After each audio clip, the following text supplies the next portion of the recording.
My husband was dying of cancer. To set me free, he decided to become a monster.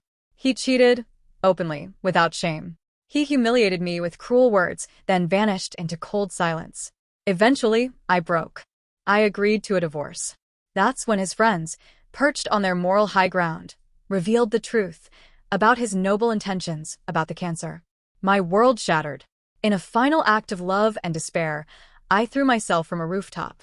After I died, Julian survived. They called it a medical miracle. He found the strength to weep at my grave, and with his friends urging him on, he rebuilt his life, eventually marrying Lana, the girl who had always waited in the wings.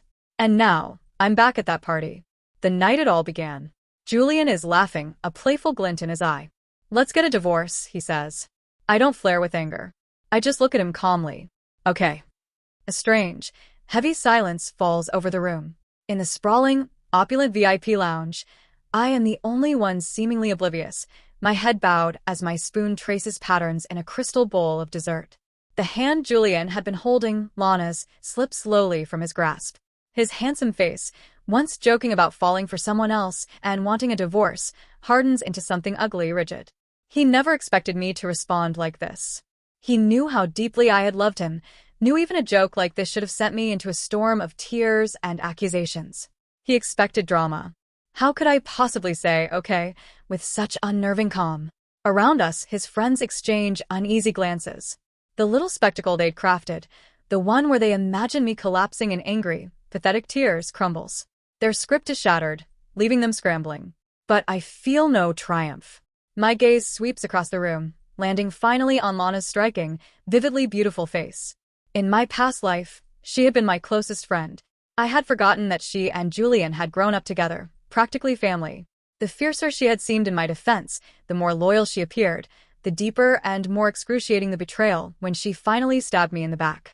My stare makes her uneasy. She glances at Julian, only to find him glaring at me, a thundercloud shadow over his face, jaw clenched tight. A flicker of doubt crosses her eyes, then she masks it with a bright, breezy smile and reaches for my arm. Hey, don't be mad. Don't be mad. It was Zach's stupid idea. We were just messing with you. I step back, letting her hand fall to empty air. My expression is flat, eyes locked on Julian. I'm not messing with you, I say. I'm serious, Jules. Let's get a divorce. Lana freezes between us, head darting from me to Julian, the picture of helpless confusion. She's always been a brilliant actress. If I hadn't died, if my wandering soul hadn't witnessed her kicking over my headstone with a look of pure disgust, I never would have known the twisted, jealous heart beating beneath her cool, confident facade. This rare, genuine shock on her face wasn't my doing, but because of her, the room now quietly tilts against me. Zach shoves his chair back with a loud scrape, storming over. Monica, don't take it too far, he snarls, voice rough with impatience. We said it was a joke. Do you have to make everything so damn awkward? Can't you take a joke? Irony drips from his words. They orchestrated the joke. I was supposed to be the victim, and now I am blamed for not playing along. Zach's sarcasm had always been sharp. I used to think it was his personality, that he was like that with everyone. Only later did I realize he was like that with me alone. As Julian's wife, I had never truly been accepted by his friends. Not once. I ignore Zach, as if he's a dog barking in the distance. My eyes stay locked on Julian. Seeing my unyielding calm, Julian finally understands, I am serious. The phone rang and rang before someone finally answered. A woman's voice drifted lazily into the receiver, thick with sleep. Hello? Who is this? She yawned, almost deliberately, as if my silence were a bother. After a moment, the voice returned, now tinged with embarrassment. Oh, sorry, I grabbed the wrong phone. Hold on, I'll wake Jules. Don't bother.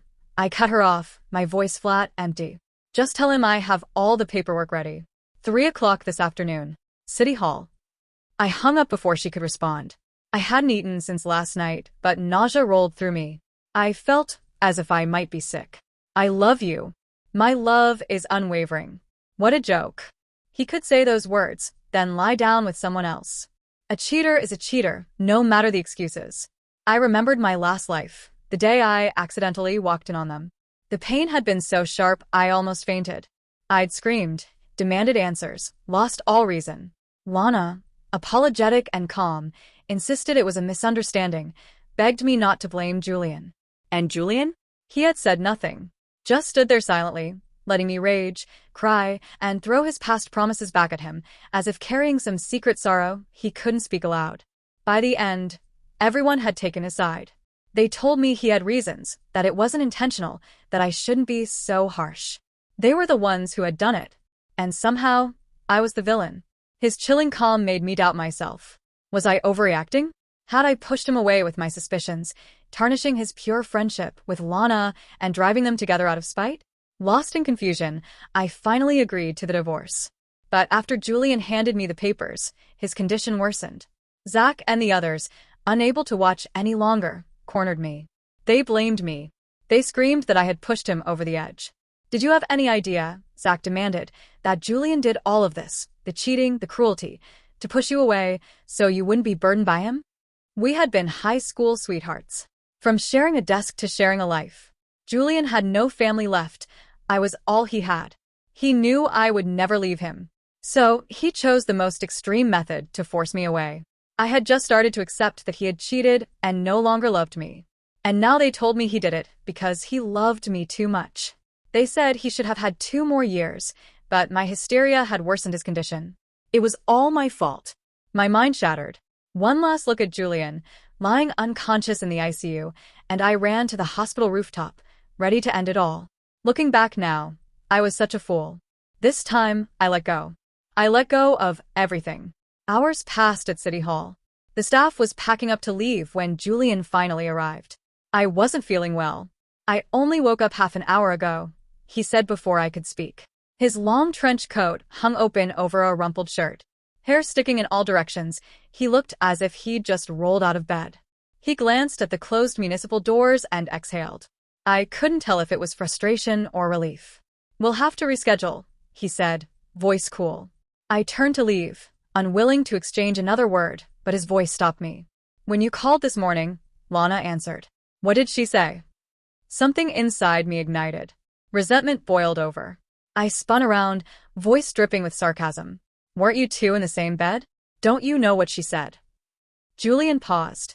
Then, to my surprise, the tension on his face melted into something soft, gentle, relieved. My words seemed to confirm something for him. He exhaled, genuinely this time. You misunderstood.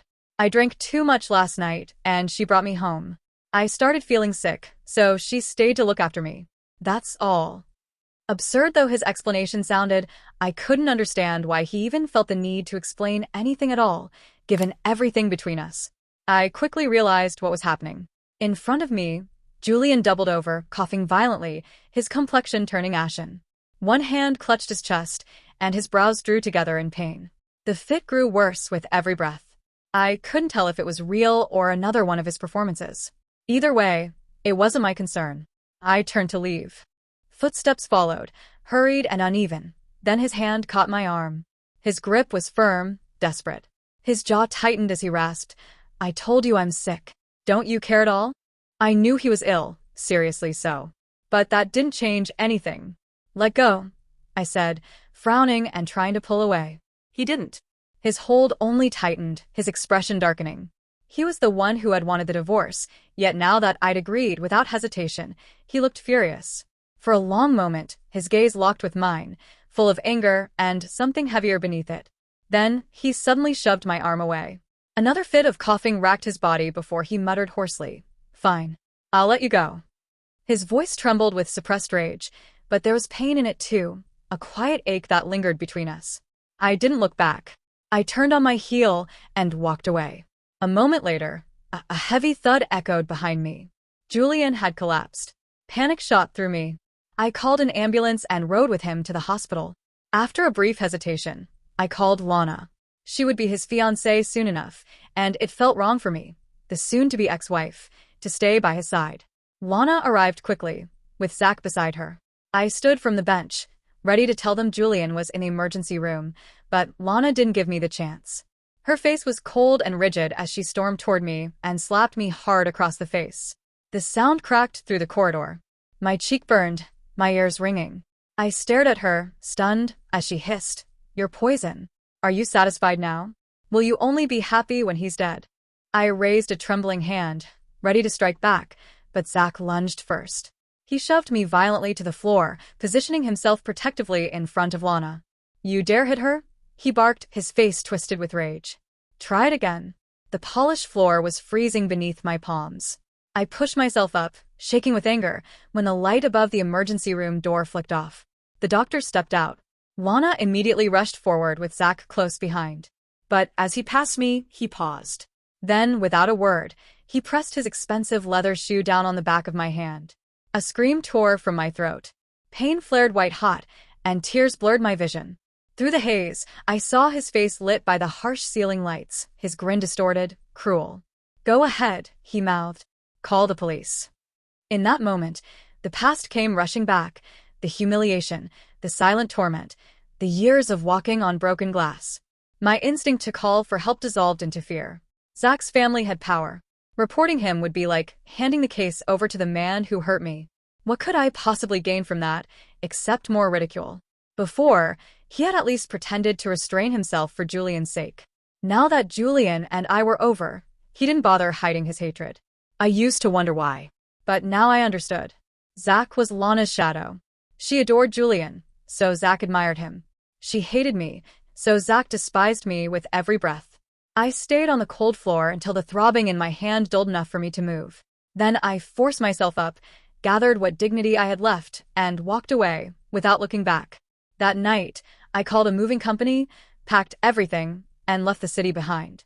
When I opened the door to the old house in the suburbs, the faint smell of dust and age greeted me. The television played an old soap opera, its dialogue droning like background noise from another life. My mother was dozing in her wheelchair on the balcony. The sound startled her awake, her heavy eyelids lifting slowly. She watched me dragging in boxes, and a sly, satisfied smile curved her lips. Well, she said dryly. "Didn't I tell you this would happen? Tossed out like yesterday's trash, weren't you?" I pretended not to hear her and quietly unpacked my things.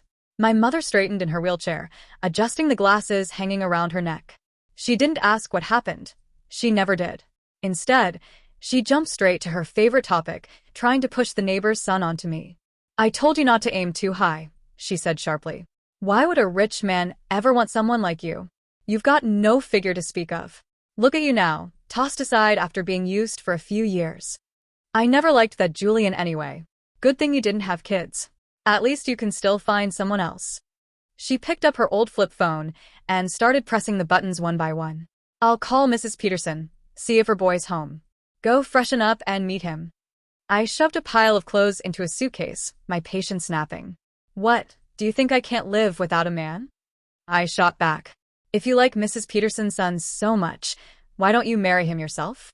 Don't you ever get tired of bringing him up? You act like he's some prize. Has he even gotten out of jail yet?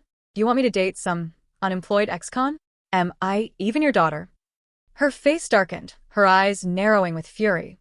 "You should be grateful anyone would want you after a divorce," she screamed. "Keep being picky and you'll die alone. You want to spend the rest of your life burdening me?" The words stuck in my throat like poison. There was no reaching her. Her mind was trapped in a world of stale, outdated beliefs that had hardened into her bones. Even her own daughter had to be sacrificed to them. I stopped unpacking, pushed everything into my room, and slammed the door. "I won't be a burden," I said through the door. "I'm moving out in a few days." The wheels of her chair squeaked, followed by furious pounding. "Ungrateful brat. You think you can just fly away now," she shouted. "You can move out, but you're still going on that date. Your divorce is already humiliating enough. Do you want me to be the neighborhood joke? And what's wrong with Michael? Don't listen to gossip. I'm your mother. Would I ever harm you?" I put in my earbuds and cranked the volume, blocking her out as I searched for apartments on my phone. This house was exactly as I remembered it, stifling, suffocating, timeless. Every second felt like an eternity. I thought if I could just disappear for a while, wait until Julian recovered, sign the papers, and be done with it, life might finally quiet down. But life never sticks to the script. After forcing down another meal I couldn't keep, I ended up kneeling by the toilet, retching. When it passed, I stared at the pregnancy test in my trembling hand. 2 pink lines stared back at me. My mind went completely blank. At this point in my last life, I was still lost in that endless war with Julian, suspicion, heartbreak, and madness eating away at me. I hadn't even noticed what was happening to my own body. But this time, everything was different. The divorce was nearly finalized, and Julian's health had already declined faster than before. I hadn't stayed by his side. I'd walked away. That meant Lana and the others hadn't gotten the chance to weaponize his illness or guilt-trip me with it. And because of that, I learned the truth.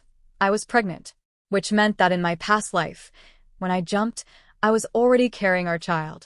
2 lives had ended that day, not one. I leaned against a cold bathroom mirror, eyes closed, grief pressing down like a weight. When I finally opened them, my reflection stared back at me, tired, pale, but steady. This child couldn't stay. The timing was wrong, and my path was set. I had a battle to fight against Julian and his circle. I couldn't afford to raise a baby. I laid a hand on my stomach, the beginning of a plan forming in my mind. Even though our marriage was broken, years of love didn't vanish overnight.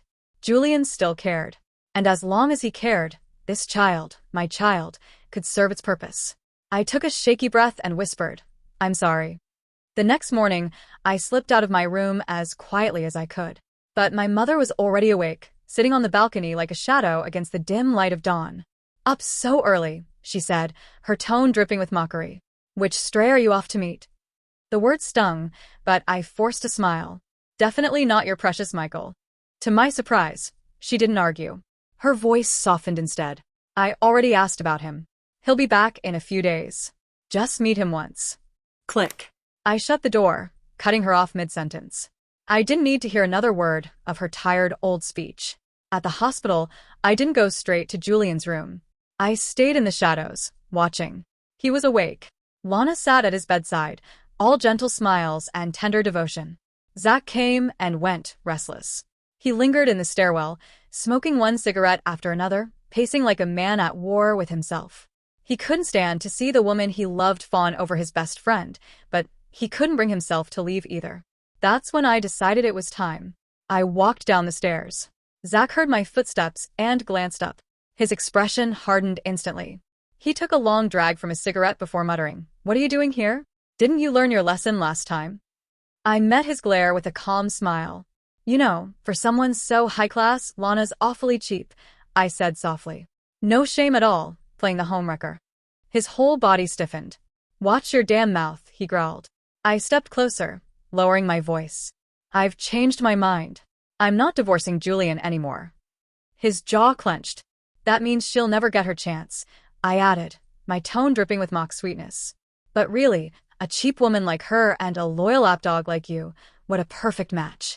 Rage contorted his face.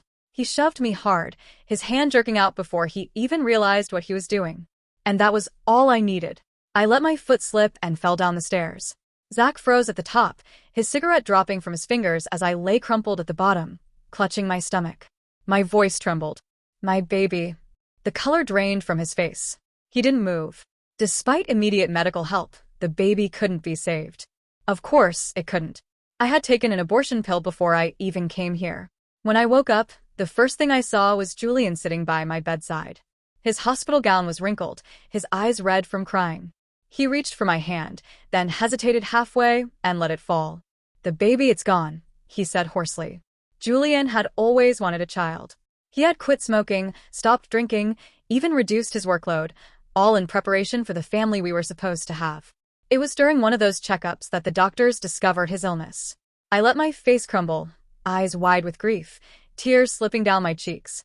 My gaze shifted to the corner, where Zach stood with his head bowed, looking like he wished the floor would swallow him whole. With a trembling hand, I pointed at him. "It was him," I choked out. He pushed me down the stairs. The room went still. Julian's head snapped toward Zach, disbelief flashing across his face. Zach opened his mouth, but no words came out. Whatever I'd said, he couldn't deny that he'd touched me.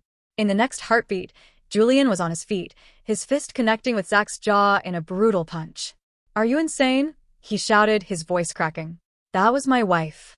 He threw another punch, this one harder. "That was my child." Zach staggered back, bleeding, unable to defend himself. He didn't dare hit back until Lana rushed forward to stop them and Julian shoved her aside. That broke him. "What about her then?" Zach yelled, shoving Julian back. "What is she to you?" The air froze. Julian's eyes flicked to me, lying pale and weak in the bed, tears still on my cheeks. He took a slow, ragged breath, trying to steady himself as he fought down a cough. Lana reached to touch his shoulder, to soothe him, but he flinched away. The moment was painfully familiar. But this time, his answer wasn't. Lana has only ever been a friend, he said quietly. Nothing more. Lana stumbled back, her face draining of color, her lips trembling in disbelief. Zach swore under his breath, shoved Julian aside, and grabbed her hand, dragging her out of the room. Julian called for a nurse, asking for another bed to be brought in beside mine. He said he would stay here, to take care of me. It felt like time had rewound. The sarcasm, the cruelty, the cold indifference gone. In their place was the gentle man I used to love. He swore that no matter what, Zach would pay for what he had done, to me and to our child. And hearing those words, my heart betrayed me. It fluttered. Just as my resolve began to waver, a strange, mechanical voice echoed in my mind. Condition change detected, shortening mission timeline. Host must complete the mission to conquer the White Moonlight ex-wife within 1 month. If, within 1 month, the White Moonlight ex-wife does not willingly die for the host, the mission will fail. Host will lose the protagonist halo and be trapped in this world forever. Julian, who had been gently stroking my cold hand, froze. So did I. Condition change, he murmured, confusion flickering across his features. Then his gaze sharpened, locking onto my face. He noticed my reaction, and a slow smile spread across his lips. What is it, darling? He asked, soft and warm. That one word, darling, sent a chill down my spine. Paired with the robotic announcement I had just heard, every alarm bell in my head started ringing. I pulled my hand back from his. I met his searching eyes, and then looked down. I'm tired, I whispered. I want to rest. He watched me for a beat longer, then, seeing real exhaustion, relaxed. He tucked the covers around me, drew the curtains, and let the room fall into shadow. From that day on, Julian moved into my hospital room. He was a patient too, but he insisted on caring for me, doing everything himself. Nurses tried to tell me about his conditions several times, but Julian cut them off, hiding whatever it was. His devotion felt overwhelming, suffocating, as if the man who had kissed Lana and told me not to regret my decision had never existed. If I didn't know better, I would have thought I was losing my mind. I chose to play dumb. I stayed cool and distant. Finally, one night, I got the answers I needed. The room was dark and silent. Julian, thinking I slept, stepped out onto the balcony for a cigarette. That's when I heard the voice again. He spoke to it impatient. System, what's Monica's current affection level for me? 61%. Julian clicked his tongue. No wonder she's been different since I mentioned the divorce. I guess I moved too fast. He was quiet for a moment. That idiot Zach, he muttered, low and bitter. I don't know what he did to her behind my back, but to think she'd sacrifice her own child just to use me for revenge. Fear shot through me. He knew. He had seen right through my plan. The system cut in, blunt and mechanical. Host, mission time remaining, 25 days. Julian stubbed out his cigarette. I know. Don't rush me, he growled. He started back toward the room. His footsteps on tile were the only sound, yet his voice echoed in my mind as if he whispered at my ear. The female lead and the side characters are useless. I'll have to do this myself. I've built a soundproof room in the basement at home. I have plenty of ways to make her die for me willingly. And hey, if she's too scared of the pain to kill herself, does it count as mission completion if I kill her with my own hands? The mattress dipped as he climbed back in. The system's voice felt like it was inside my head. Yes. Julian had taken my phone, saying I needed to rest, so I didn't have it. The next day it chimed with messages. He was peeling an apple when he picked it up and glanced at the screen. A strange, knowing smile touched his lips. Honey, who's Leo? He asked. Why is he suddenly asking to meet you? I don't think you've ever mentioned him. A jolt ran through me, but I kept my face neutral. I reached for the phone. He's a cousin, I said, steady. We were close when we were younger, then he moved away. I never mentioned him. He's probably back in town visiting his mom, Julian offered, and he seemed to accept that. He knew how fraught my relationship with my mother was. He knew how obsessed she was with appearances. If a relative messaged and I ignored it, my mother would call and scream until she was blue in the face. Julian had been on the receiving end before, and he wanted none of it. He handed the phone back without another question. I scanned the messages quickly. Leo. Where are you? Leo. Address. Leo, meet me. Now. While Julian was turned away, washing his hands, I quickly typed 2 addresses, the hospital and Julian's home. Leo? Me. Help me. The second I saw the read receipt, I deleted all 3 messages. Then I sent something ordinary about fighting with my mom and not wanting to see him. It looked like a harmless sibling argument. Leo's texting style hadn't changed at all. He replied with question marks and insults. Are you crazy? He wrote. I didn't respond. A pale, long-fingered hand plucked the phone from mine. Julian scanned our chat with a faint smile. He didn't hand it back. He simply turned it off. All right, that's enough of that, he said gently. Get some more rest. The driver will be here soon to take us home. Under the covers, my hand clenched into a fist. Is your illness better? I asked, my voice flat. Julian smiled faintly, his tone unreadable. I can recover at home just as well. There was no arguing with him. Time was running out. Once he got me into that house, my chances of escape would be almost 0. The moment he stepped out, I acted. I threw off the covers, jumped out of bed, and bolted for the door. But he hadn't left. When I flung the door open, I ran straight into his chest. His hand shot out, fingers locking around my wrist like iron. His smile was sharp, cruel. So, he murmured, you really can't hear the system's voice. An hour later, I was in his basement, trapped in a carefully designed cage. My only hope now was Leo, the unreliable neighbor kid I hadn't seen in years. The thought filled me with dread. Could he even find the address I sent? I should have called the police the second I had the chance. In my memory, Leo had always been trouble. 5 years older, a teenage delinquent while I was still the quiet girl with pigtails and a backpack. He got into fights, skipped class, extorted lunch money. But because our mothers were friends, he always protected me. Once, when bullies stole my allowance, Leo chased them for 3 blocks with a stick. He got my money back, then took all of theirs and bought me candy. Then I met Julian. Leo failed his exams, dropped out, and disappeared into the world of work. Rumors came later: pregnant girlfriend abandoned, gambling debts, prison.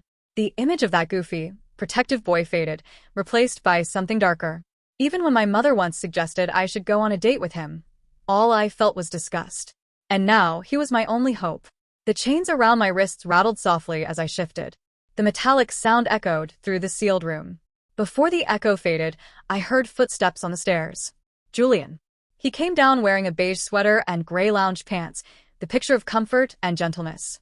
His hair fell over his forehead, hiding the sharp, obsessive look in his eyes. And this man wanted to kill me. He dragged a chair to my bedside and sat down. He placed something on the blanket beside me. My purse. From inside, he pulled out a signed divorce agreement, my signature already there. Julian looked at me with a wounded expression, though the smile never left his lips. You have a temper, he said softly. You're stubborn. Before I saw this, I really thought you were just angry, that you didn't mean it when you said you wanted a divorce. His eyes darkened. Why, Monica? Can you really bear to leave me? The question was so absurd I almost laughed. For the first time, I saw him clearly, not as my husband, not even as a man, but as something hollow wearing his face. You're planning to kill me? I said, each word deliberate and cold. And you're asking if I can bear to leave you? He didn't flinch. In fact, he tried to explain. You heard the system. It's a mission I have to complete. But when it's over, I'll get one chance to save someone.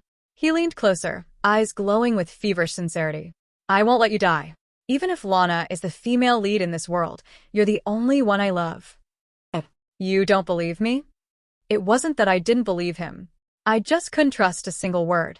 Did he think I was still that naive 17-year-old who fell for every lie? Julian sighed. I really do love you, he said, regret threading through his voice. But if you keep resisting, I'll have to use less gentle methods. After that day, Julian vanished. But I heard footsteps on the stairs again. A familiar figure emerged from the gloom. Zach. His eyes were vacant, unfocused. Every movement was stiff and jerky, like a puppet on strings. And yet, the way he held a small knife, the way he drew it across my skin with terrifying precision, left me paralyzed. As I screamed and tried to shrink into the corner, it hit me. Julian had used his system to identify the person I feared and hated most. Zach. He had sent Zach to torment me, just like in my last life, to push me to the brink of a mental collapse. And then, even knowing it was Julian behind everything, I would beg for him to appear, to save me. Julian knew me better than anyone. 3 years of classmates, 7 years in love. Married right after college.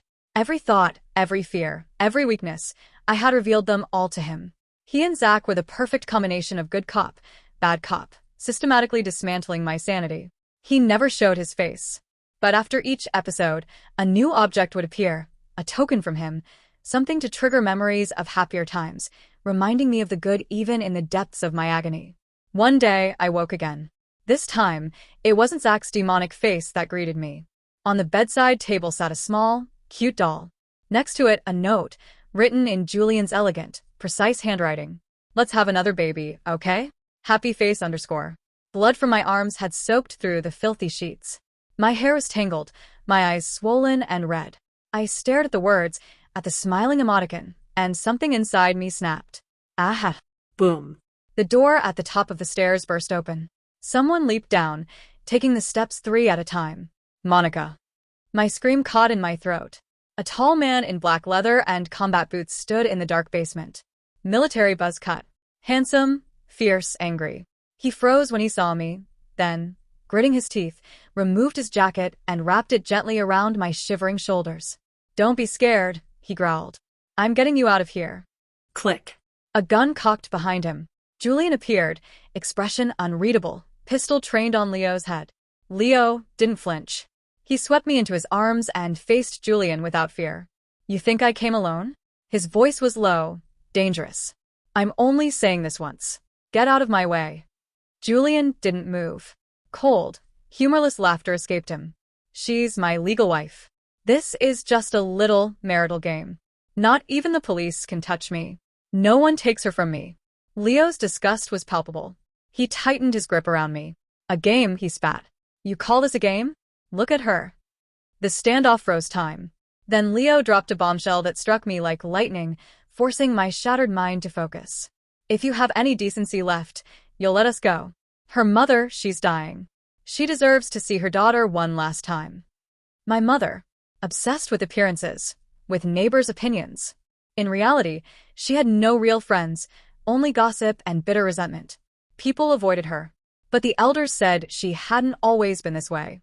She had been full of life, laughing, making friends. Until she married poorly and everything changed. My mother's leg, he had crippled it. Legs that once walked for miles now trembled under a single flight of stairs. She had tried to fight back once. The punishment that followed left her beaten and broken. After that, she never raised a hand against him again. I was in middle school then, brimming with teenage rebellion. Seeing her hide in her room, crying every day, I finally snapped. "Just divorce him," I shouted. She slapped me. "No matter what," she said, voice shaking, "he is your father." I was hurt and angry. They were a pathetic pair. One abuser, one victim who refused to leave. I was an idiot for trying to help. But I never imagined that this timid, broken woman could kill someone. And that someone was the man she always told me to respect as head of our family, my father. The police came quickly. The narrow alleyways swarmed with onlookers. But she wasn't taken to prison. Her history of mental illness protected her. Even I was shocked.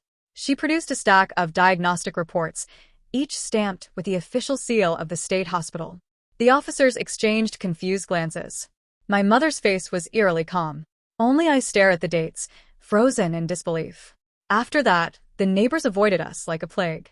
Whispers spread, she must have been unfaithful, or he caught her, and she killed him in a rage. They feared her. They despised her. They called her a ticking time bomb, filing complaints, trying to force us out. She ignored them all, rarely leaving the house. Everyone looked at her with hatred and disgust. Only I knew the truth. She had done it to protect me. A month earlier, my father had assaulted me. He was about to rape me when my mother came home. She attacked him like a cornered lioness. He overpowered her, beat her senseless, and fled.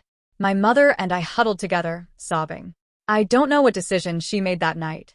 I only know that the next day, she knocked on Mrs. Peterson's door, asked her to watch over me, and told her everything. She also sent for Leo, instructing him to walk me to and from school, to guard me silently. She never revealed the truth to anyone else, not even her own son. Leo obeyed without question.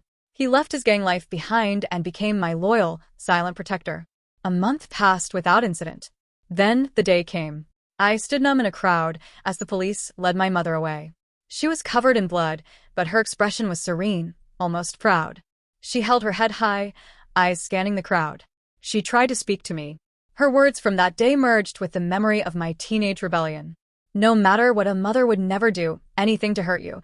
I didn't make it in time to see her one last time. She left no final words, only the deed to the house and a bank card with her life savings, placed quietly on the living room table. This is all I have to give you. Take care of yourself. My soul felt ripped from my body.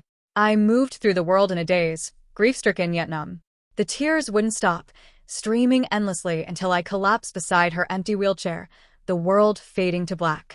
Mrs. Peterson and Leo handled the funeral arrangements, or rather, Leo handled everything.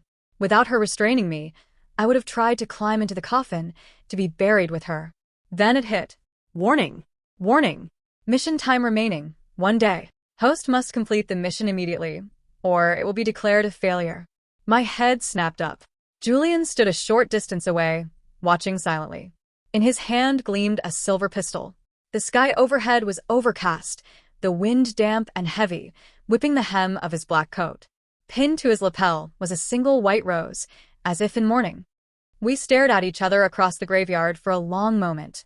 His face had gone pale, his eyes filled with something between sorrow and guilt. His lips trembled. "I'm sorry," he whispered. Then he raised his arm, aiming the gun straight at my heart. Thwack. A dull, solid thud broke the silence.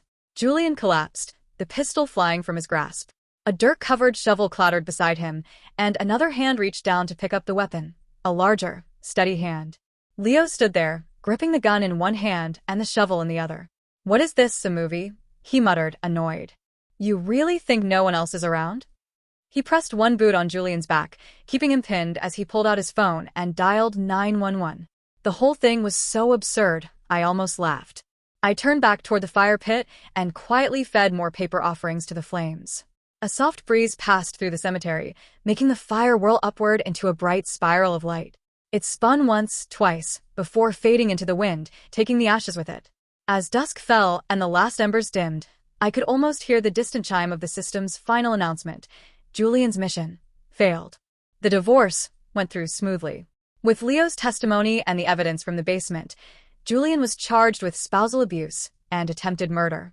His company went bankrupt, his assets were frozen, and illegal possession of a firearm was added to the list of crimes. It was as if his so-called protagonist halo had finally vanished. Lana ignored his pleas, and Zach turned on him, revealing even more about his financial scandals. Julian, once a shining golden boy, became a national disgrace overnight. At his trial, I watched his confusion melt into desperation, his arrogance into pitiful begging.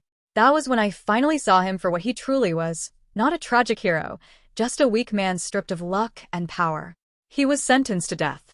Before the execution, he begged to see me. Out of curiosity, I agreed. When I entered the visitation room, he looked like a ghost of his former self, unshaven, eyes sunken, voice trembling with mania. He lunged toward the glass partition, hands shaking. "There's still a chance," he rasped. "Monica, help me. The system will give me another world if you help me. I've cleared so many. Emperor, God, hero. It doesn't matter. I can take you with me, anywhere you want to go. You still love me, right? Please help me." The mention of the system still made my skin crawl. "And how exactly am I supposed to help you?" I asked quietly. He pressed his face against the glass, wild-eyed. "My protagonist halo is gone, but you can find the new male lead of this world. If you seduce him, bring him to me. I can steal his luck." I almost laughed. His shamelessness was boundless. Without a word, I turned and started walking away. He clawed at the glass, screaming my name, his voice cracking as guards restrained him. "Monica, you said you'd stay with me forever." I paused for only a moment, then kept walking. Behind me, his voice broke into hysterical sobs. "It's not fair. The system lied to me. It said this was an easy mission. Why did it end like this? No one dies willingly for someone else. You lied. Give me another chance." His desperate cries faded as I stepped out into the sunlight. That life, that world, all of it felt like a distant dream, one I had finally awakened from. He would never know. I really had died for him once. He just wasn't worth it. I stood on the sidewalk, staring at the sleek, 8-figure supercar parked at the curb. My gaze shifted from the car to the muscled arm hanging casually out the window, Leo's arm. Suspicion colored my voice. Did you rob a bank? Or join the mob? Leo removed his sunglasses and gave me a look of pure exasperation. Has your mouth always been this venomous? Can't you believe I made this money legally? He got out, his movements confident, and opened the passenger door for me with mock chivalry. I slid in, buckling my seatbelt, still skeptical. He sighed. I wasn't a great student, sure, but I've been working my ass off building a business these past few years. A business. I frowned. Didn't you go to jail or something? The tires screeched as he braked and expertly pulled over to the side. He turned toward me, expression flat. Who told you that? And you believed it? Well, I looked away, trying to recall where I'd heard it. Then the realization hit me. Leo smirked, shaking his head. Let me guess. That old creep again? The one who spread lies about my mom after she turned him down? You actually believed that guy? A wave of guilt washed over me. I couldn't meet his eyes. How had I forgotten what kind of person he was? The boy who had once protected me, and the son of the woman who had saved my life. Before I could say anything, my phone rang. Zach. My expression darkened. Before I could answer, Leo reached over and ended the call. Forget him, he said firmly. I've got people taking care of him. Julian's gone and Zach won't get far. He glanced at me, his tone softening. I'm here now. No one's ever going to hurt you again. His words settled quietly between us, warm and steady. I looked up, ready to thank him, and noticed the tips of his ears turning red. Leo cleared his throat and stared straight ahead. So, my mom said you agreed to go on that date with me? He coughed lightly, trying to sound casual. Anyway, you should come over for dinner. She's making your favorite. I turned away, hiding my smile as the city lights blurred outside the window. I copied his little cough. Okay, I said.